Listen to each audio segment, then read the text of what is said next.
Ladies and gents, how do? Just a quick look at the Steve Parrish F1 bike.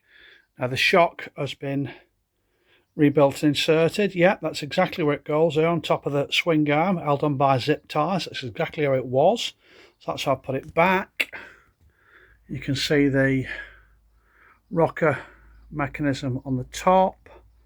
As you can see, I've yet to tighten the bolt up in the rocker link system because I've got to pull this yoke back to fit in the original splash guard, which is here.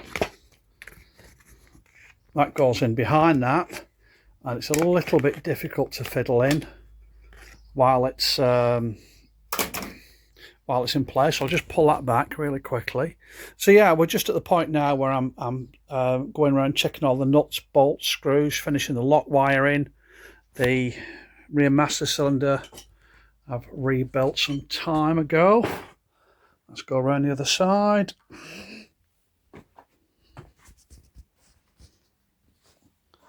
Okay, so walk down here. See it from this side. A magnesium rear master cylinder. I think that's off a probably TZ500. The experts out there will know. That's been rebuilt. I've reused the original rose joint down here. There's no wear in that, but it had corroded, so I've re-zinced this.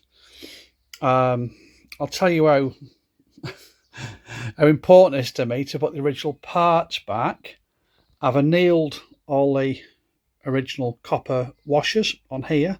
They've gone back. The bike used 2 diameters of lock wire, and that's what I've done. As I put everything back, I noted which had the thicker and which have the thinner wire on, and I've made sure I've done that as well. So yeah, another look in from this side. I managed to lock wire the, probably can't see it too well down there, the brake torque arm, but it's a compression arm on this because where the caliper's located, and that's on that aluminium torque arm coming back. Okay, obviously I have these bits to fasten up. I thought I'd get the shock done. When that's done, in position, happy with that, I can put the exhaust in permanently with new seals, and that's that bit done. So the point where we're just going around, tightening things off, finishing jobs up. That chain's not arrived yet, that final drive chain, which is a bit annoying, but I believe it's on its way. Let's have a little look around. One thing I need to do, which I'll do today, is these sprocket cush drive nuts and bolts. I'll have those out, and I'm going to re-zinc these today. So that'll all be back in and done. So it's just a final cleaning, final assembly. Yeah, we're really getting there. So look, hope you enjoyed the video. See a bit more of it, do it this way. And yeah, keep coming back. Look after yourselves and be lucky.